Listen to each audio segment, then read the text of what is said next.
जिसको आप लोग साधु संत कहते हो, हम तो हुमायूं का बेटा अकबर कहते हैं, हम तो औरंगजेब कहते हैं, ये नहीं है हिंदू कहने के लायक। बंधे में प्रभु को घाटी का पहला युद्ध महाराणा प्रताप ने लड़ा था, मात्र 22,000 सैनिकों के साथ।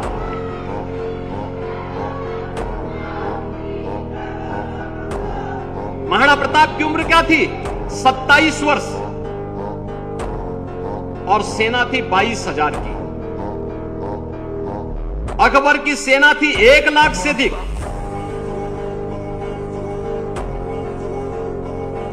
और लगातार 30 वर्ष तक महाराणा प्रताप इस युद्ध को लड़ते रहे, और अंततः अपने सारे दुर्ग और किलों को उन्होंने अकबर से वापस लेकर के उस समय भारत के स्वाभिमान और सम्मान की, स्वदेश और स्वाभिमान का क्या परिचय होना चाहिए, यह उन्होंने करके दिखाया। स्वागत है आपका हमारी इस वीडियो के साथ, जहां आप देखेंगे राजनीति से जुड़ी फनी न्यूज और लाइव डिबेट। वीडियो बहुत ही अच्छी है, तो इसे अंत तक जरूर देखें। शंकराचार्य जो सनातन के सिरमौर माने जाते हैं, होते हैं, अभी मुक्तेश्वरानंद जी सिर्फ इतना ही तो कह रहे हैं कि सनातन की परंपरा के अनुसार विधिवत स्नान उन्हें करने दिया जाए, और ये तो हिंदुओं के संत शिरोमणि हैं। छी छी छी छी छी, शर्म नहीं आ रही इन मुसलमानों को। मेरे पास ये है, आपके पास क्या है?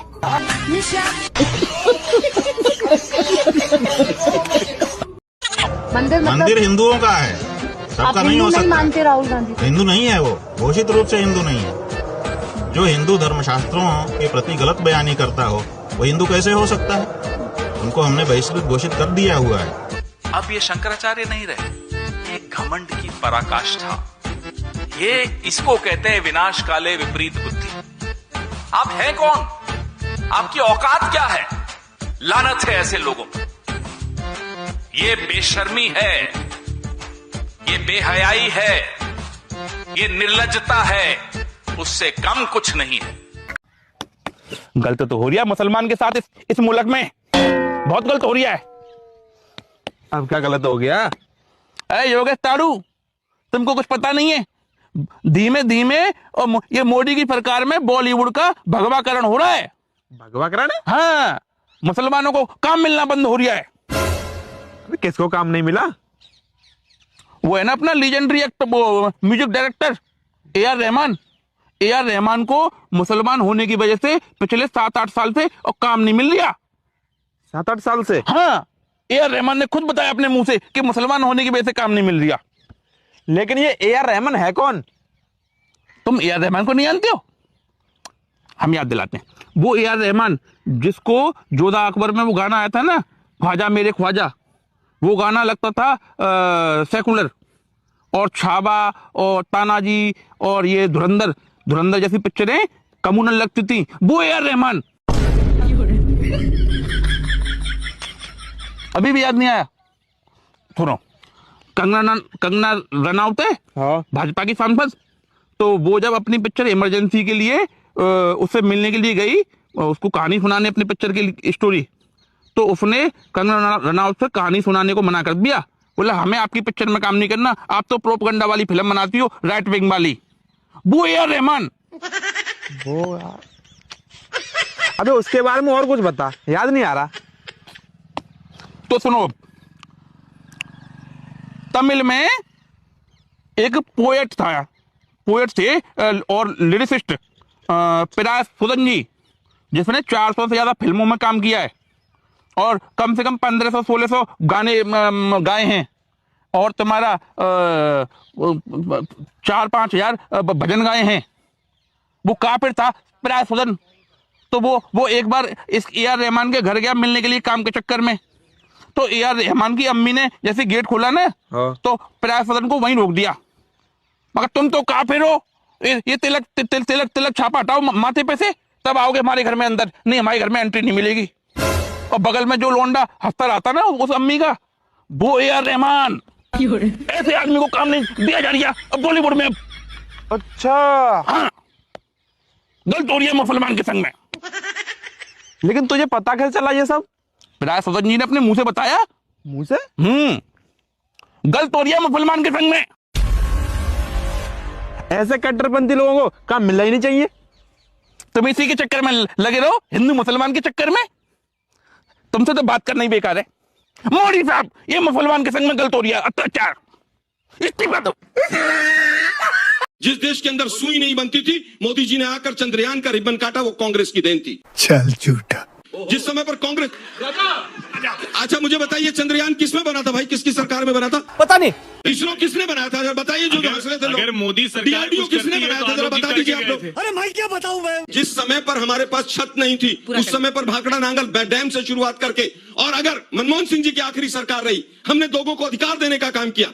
अच्छा, आदरणीय आलोक जी का ज्ञानवर्धन कर देना चाहता हूं कि जब चाचा जी आए सत्ता में, तो उस समय देश में कुछ नहीं बनता था, सुई नहीं बनती थी। ये टाटा आयरन एंड स्टील कब एस्टेब्लिश हुई? पता नहीं। 1907 में आयरन एंड स्टील बन रहा था, मगर सुई नहीं बन रही थी 1907। सरकार का नहीं था, ना सरकार थी, सरकार सुनिए ना, प्राइवेट। भाई तो मैं कह रहा हूं, हमारे पास लगभग 1 करोड़ से ज्यादा शरणार्थी थे। नहीं, अभी बहुत कुछ आने वाला है। भारत का पहला हाइडल पावर प्रोजेक्ट शिव समुद्रम पावर प्रोजेक्ट 1892 में महाराजा मैसूर ने शुरू किया। तब चाचा नेहरू 3 साल के थे। अच्छा, जब भारत नहीं दुनिया में यूरोप के बाहर पहला शहर जिसने स्ट्रीट लाइट की, वो 1902 में बेंगलोर बना। तब चाचा नेहरू 13 साल के थे। क्या बात कर रहे हैं? भारत में Indian institute of sciences Bengaluru बना 1916 में। तब तक चाचा नेहरू राजनीति में ढंग से आए हुए नहीं थे। भारत को सीवी रमन का नोबेल प्राइज मिल गया 1930 में। और कृष्ण राजा डैम विश्वेश्वरैया जी ने बनाया, जिनकी वजह से हम लोग आज भी 15 सितंबर को विश्वेश्वरैया डे मनाते। वो आपकी आजादी से पहले हो चुका था। गजब। दुनिया में पहला मेडिकल आई हॉस्पिटल वो महाराजा मैसूर ने बनवाया। देश के चुनाव के लिए बाद में आए और चाचा जी सबको टोपी पहना के कह दिए सब हम ही किए, हम ही किए। जब लाउड स्पीकर 1925 में बना था, तो उसके पहले अल्लाह सुनते कैसे थे? सोचने वाली बात नहीं।